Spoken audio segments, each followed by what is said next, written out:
더 매일매일 쏟아지는 뉴스 세 가지 주요 뉴스 또 기자가 뽑은 주요 뉴스까지 이슈의 핵심을 놓치지 않고 더 풀어드리겠습니다. 정윤경 시사저널 정윤경 기자와 함께하겠습니다. 어서 오세요. 안녕하세요. 이틀 만인가요? 네, 그렇습니다. 네. 자, 오늘 첫 번째 더 뉴스 어떤 소식 가져오셨습니까? 첫 번째 뉴스는 한덕수 안 만났다입니다. 조희대 대법원장이 어제 입장낸 거죠? 네, 맞습니다. 더불어민주당 부승찬 의원의 의혹 제기가 이번 사태의 출발점이었죠. 네. 예, 부승찬 의원이 제기한 의혹 다시 한번 짚고 넘어가자면 그 윤석열 대통령이 파면 결정 난 4월 7일에 조희대 대법원장, 한덕수 전 총리, 정상면 전 검찰총장, 윤석열 전 대통령 측근으로 알려진 김충식 씨가 함께 식사를 했다는 의혹인데요. 예. 이 자리에서 조희대 원장이 이재명 사건 이거 대법원에 올라오면 알아서 처리할게라고 했다는 겁니다. 그래요. 자, 참석자들한테 다 확인을 하면 될 것 같아요. 참석자들은 뭐라고 합니까? 전부 부인을 했습니다. 먼저 한덕수 총리 탄핵 결정 전후로 조희대 대법원장과 식사 안 했고 개인적 친분도 없다고 했고요. 정상면 전 총장도 조희대 대법원장과 일면식도 없다고 했습니다. 그리고 김충식 씨 사실무근이라는 입장 밝혔습니다. 조희대 대법원장 역시 법원행정처 통해서 입장문 냈는데요. 대법원장은 위 사건과 관련해서 한덕수 전 총리와는 물론이고 외부의 누구와도 논의한 적 없다라고 했습니다. 근데 조희대 대법원장이 원래 입장문을 안 내려고 했다고요? 네, 맞습니다. 법원 관계자 취재를 좀 해봤는데요. 예. 이 막전 막후를 좀 알 수 있었어요. 부승찬 의원이 이번에 밝힌 제보는 전날의 일명 지라시라고 하죠. 정보지 형태로 돌았었는데 이 법원 관계자에 따르면 대법원장인데 왜 유튜브 지라시에 일일이 대응을 하냐. 그냥 내버려 두자는 게 초반의 분위기였다고 합니다. 그랬군요. 그런데 왜 입장문을 내게 된 거예요? 네, 제가 저번에도 말씀드렸듯이 판사들은 전면에 나서는 걸 좀 꺼린다고 했잖아요. 그런데 민주당의 공세가 생각보다 세진 겁니다. 정청래 대표 어제 최고위에서 국민 여러분, 부승찬 의원의 의혹 제기가 만약에 사실이라면 조희대 대법원장을 어떻게 해야겠습니까? 내란 특검은 이 충격적인 의혹에 대해서 수사해야 한다고 말했고요. 조국 원장도 지금이라도 국민 앞에 해명하고 사과해야 한다고 가세를 했거든요. 결국 조희대 원장 사실관계를 본인이 바로잡아야겠다는 판단에서 입장문 낸 것으로 확인이 되었습니다. 그런데도 어제 입장문이 나왔지만 논란은 계속되고 있는 것 같아요? 네, 맞습니다. 일각에서는 해명이 석연치 않다라고 하던데요. 그래서 법원에 다시 한번 확인을 해봤습니다. 법원의 입장은 비상계엄이 선포된 12월 3일 이후로 한덕수 전 총리를 포함한 해당 관계자들을 본 적이 없다. 본 적이 없기 때문에 밥 먹고 얘기하는 것도 불가능한 일이다. 이렇게 말을 했습니다.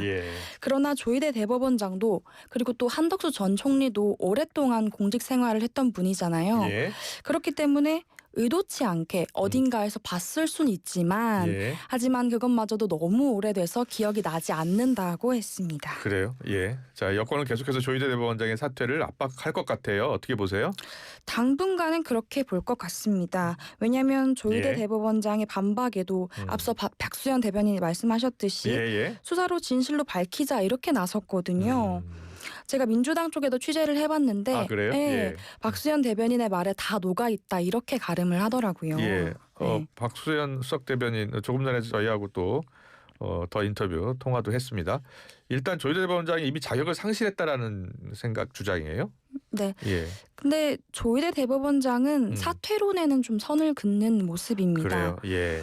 법원 내부에서는 그 소수를 제외하고 대다수 판사들은 조희대 대법원장한테 사퇴의 사자 꺼내지 말라 이렇게 얘기하고 있다고 해요. 법원인 입장에서는 그 헌법이나 법률 요소가 위반 요소가 없기 때문에 앞으로 좀 사퇴 요구에 대해서는 대응하지 않는 방향으로 가닥 잡았다고 합니다. 그래요? 앞으로 대응하지 않는 방향으로. 여당과 대법원장의 초유의 충돌 사태를 지금 보고 계십니다. 두 번째 더 뉴스 보겠습니다. 두 번째 더 뉴스는 뭡니까? 두 번째 뉴스는 내가 왜 그래야 하는데입니다. 내가 왜 그래야 하는데. 어제 한학자 통일교 총재가 한 발언이었죠. 네, 맞습니다. 그 통일교 전 세계본부장이랑 공모해서 권성동 의원에게 1억 건네고 또 건진법사 전성배 씨 통해서 김건희 여사에게 그라프 목걸이 그리고 샤넬백을 건넸다는 혐의를 받는 한학자 총재죠. 어제 특검에 출석을 했습니다. 그런데 한학자 총재 의혹을 강하게 부인했어요. 기자들이 권성동 의원에게 1억 왜 줬습니까? 이렇게 물었더니 한 총재가 내가 왜 그럴 필요가 있겠습니까? 라고 반문했어요. 예. 또 김 여사에게 목걸이랑 샤넬백 전달했냐고 물었는데요. 내가 왜 그래 하는데? 라고 부인을 했거든요. 예.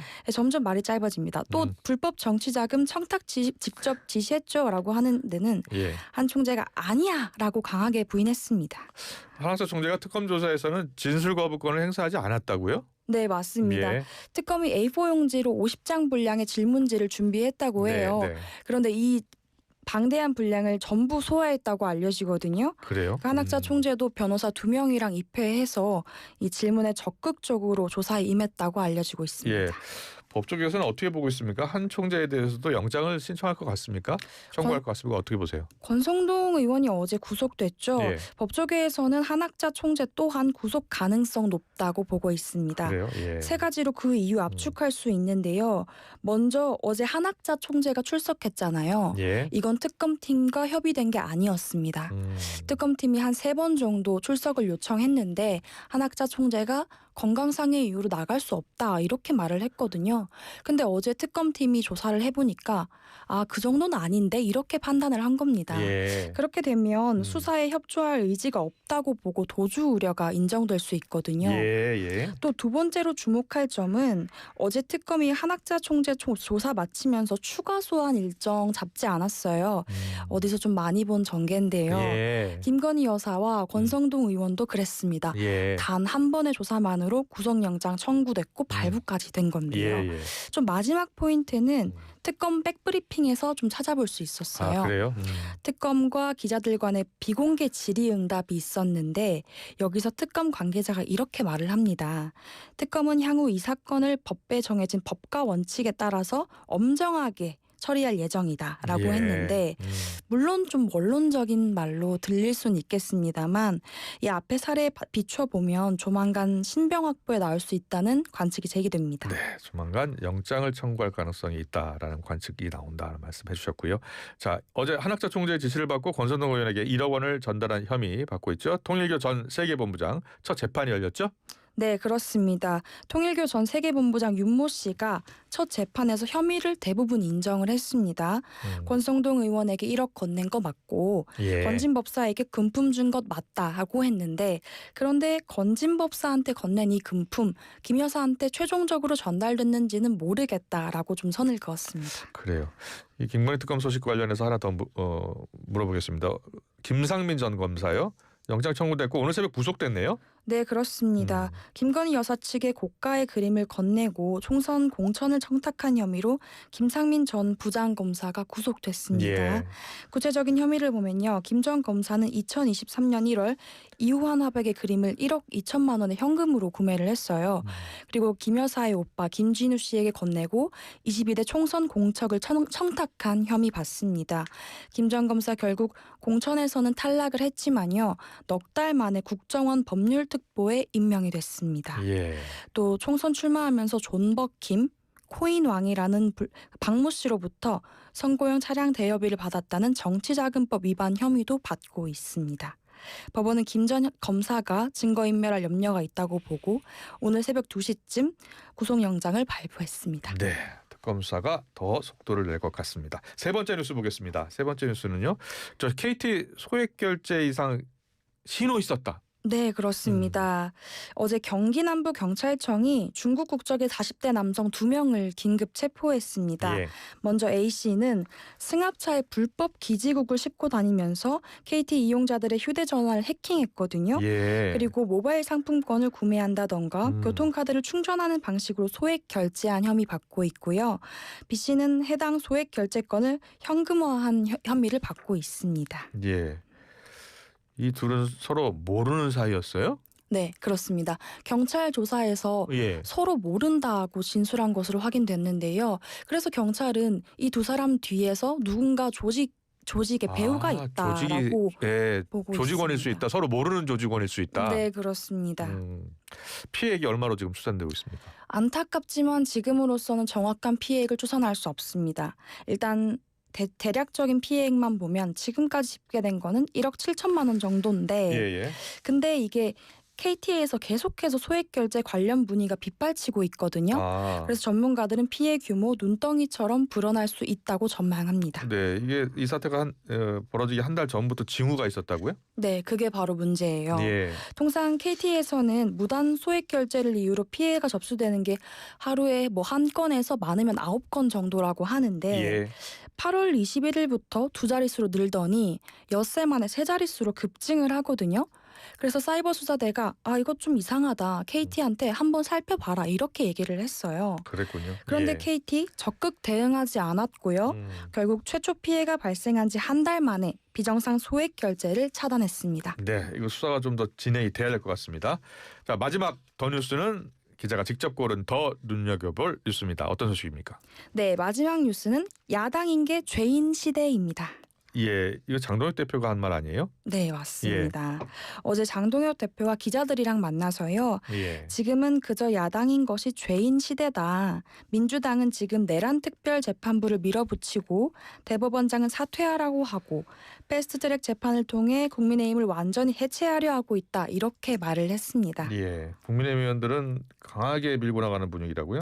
네, 그 검찰이 국회 패스트트랙 충돌 사건으로 기소된 국민의힘 전신 자유한국당 의원들에게 무더기 실형을 구형했잖아요. 예.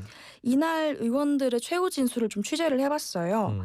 근데 이 실명을 말씀드리기는 조금 어렵지만 예. 그 실형을 받은 한 의원은 최후 진술에서 존경하는 재판장님, 저는 그날로 돌아가도 똑같이 행동할 것입니다. 이렇게 말한 걸로 확인이 됐어요. 예. 이 의원은 사실 옛날 같았으면은 검찰 구형 단계에서 실형이 나오면 정치 생명에도 좀 치명적인 영향 미치겠지만 예. 대통령이 재판받는 피고인 아니냐, 이 정도는 괜찮다, 뉴노멀이다 이렇게 말을 하더라고요. 예. 국민의힘이 이제 장애투쟁에 나선다고 해요? 네, 맞습니다. 예. 그 국민의힘이 21일 동대구역에서 야당 탄압, 독재 정치 이런 규탄 대회 열기로 했어요. 예. 황교안 대표 체제였던 2019년 조국 사태 이후 6년 만에 외출입니다. 예. 뭐 당내에서 여러 이야기 나오나 봐요. 경계론도 있고요, 신중론도 있고요. 네, 맞습니다. 사실 오랜만에 외출이라 좀 신중해야 한다는 목소리도 나와요. 예. 그리고 원외가 아니라 원내에서 언론이 보는 앞에서 좀 더 조목조목 따져봐야 한다는 이야기도 있거든요. 예. 한 중진 의원과 인터뷰를 했는데 사실 대구에서 투쟁하는 것도 좀 신중해야 한다는 이런 목소리도 나왔습니다. 그랬군요. 잘 들었습니다. 더 뉴스 시사저널 정윤경 기자와 함께했습니다. 잘 들었습니다. 네, 감사합니다.